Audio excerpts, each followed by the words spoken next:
त्या व्यवस्थेच्या विरोधात आमचे महापुरुष लढत होते. आदिवासींचा तर स्वतंत्र असा लढा. आपल्याला माहिती असेल की हे जे सामाजिक समूह बनले म्हणजे आदिवासी म्हणजे शेड्यूल ट्राइब्स, नंतर शेड्यूल कास्ट, त्याच्यानंतर ओबीसी, नंतर नोमॅडिक ट्राइब्स, व्हिजेएनटी, हे जे सामाजिक समूह बनले, या सामाजिक समूहांमध्ये एक महत्वाचा धागा दिसतो की सर्वच्या सर्व सामाजिक समूह हे मार्शल रेस आहेत, हे लढणारे लोक आहेत. SC STचं तर बाबासाहेबांनी पुस्तक लिहिलेलं आहे की हू विल अनटचेबल, आणि त्याच्यात सांगतात की हे लढाईमध्ये हरलेले लोक आहेत म्हणून हे जंगलामध्ये भटकत होते. लढाई झाली, या व्यवस्थेच्या विरोधात लढाई केली, व्यवस्थेच्या विरोधात जी लढाई केली त्या लढाईमध्ये हार झाली आणि त्यामुळे जे आहे परत या व्यवस्थेला संपवण्यासाठी हे लोक तयारी करत होते, SC STची तयारी करत होते आणि म्हणून लढाई थांबलेली असल्यामुळं हे जंगलात राहायला मजबूर होते आणि कुठल्याही प्राण्याचं मांस खायला मजबूर होते. इव्हन मेलेल्या जनावरांचं मांस का खायचे बाबासाहेब आंबेडकर म्हणतात की ज्या वेळेला लढाई होते आणि तुम्ही लढाईमध्ये हरलेले असता, जिवंत राहण्यासाठी तुमच्याकडे पर्याय नसतो. जिवंत राहण्यासाठी जे काय करायचं शक्य असेल ते आपण करावं लागतं.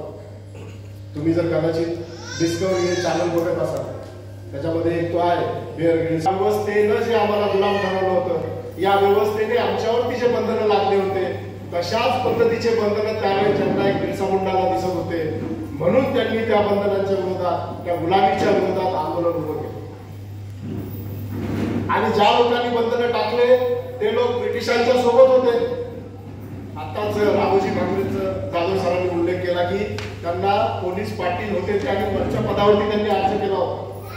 परंतु तिथला एक व्यक्ती, त्यांचं नाव जे आहे त्या व्यक्तीनं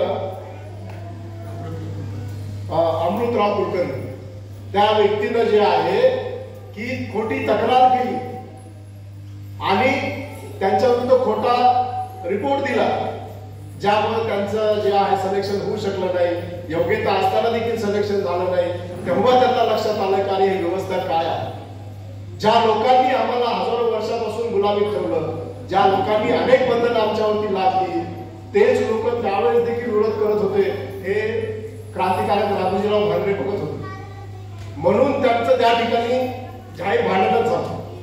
त्या ठिकाणी त्यांची बाचाबाचा झाली, भांडण झालं आणि असा उल्लेख आहे की त्याच नंतर त्या कुलकर्णींचा खून पण झाला आणि त्यानंतर त्यांना जे आहे बऱ्याच अडचणींना सामोरं जावं लागलं. पण सांगण्याचा उद्देश काय आहे की अशा पद्धतीनं जे आहे जी व्यवस्था होती, व्यवस्थेच्या विरोधात ही व्यवस्था आपल्याला आपल्या हक्काधिकार देत नाही, यासाठी ते लढाई लढत होते.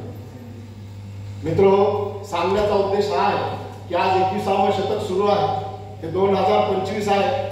यांचा काळ जो होता तो रामोजी भांगरेंचा जो आहे तो 8 नोव्हेंबर 1805चा जन्म आणि 2 मे 1848 त्यांचं महापरिनिर्वाण. म्हणजे हे 19व्या शतकामधले 18 न्याय मिळवून देणारं होतं. तर काय आज आम्हाला समता स्वातंत्र्य बंधुभाव मिळालेला आहे का, याच्यावर गांभीर्याने विचार करणं खूप गरजेचं. मगाशी जे मी आपल्याला उदाहरण दिलं की काय आम्हाला बजेट समता मिळते, आम्हाला 25% आमचा हिस्सा मिळतोय का, याचा विचार करणं गरजेचं. कारण लढाई जी असते त्यावेळी छत्रपती शिवाजी महाराजांच्या काळामध्ये लढाई लढण्याचे शस्त्र वेगळे होते, रामोजी भांगरेच्या काळात शस्त्र वेगळे होते, आपल्या जननायक बिरसा मुंडांच्या काळात शस्त्र वेगळे होते. आपला हा बालक बसलेला किती वेळ झाला बसलाय, तर साधं एक तीर कमान जे आहे, भाला असेल, हे घेऊन लढाई लढत होते आणि अनेक त्यावेळेसचे प्रगत असे शस्त्रांच्या विरुद्ध होते. पण त्यावेळेस शस्त्र वेगळी होती. आज 21व्या शतकामध्ये शस्त्र वेगळी. लढाई ही माहितीच्या आणि ज्ञानाच्या आधारावर आहे. वाघीचं दूध आहे, ते प्राशन करावं लागेल तर तुम्ही वाघासारखे जगू शकाल. आजच्या परिस्थितीमध्ये ज्ञान असेल, शिक्षण असेल, विज्ञान असेल, हे शस्त्र. आज आपल्याला शिक्षित व्हावं लागेल, आज आपल्याला ज्ञानी व्हावं लागेल, आज आपल्याला विज्ञानाची साथ धरावी लागेल.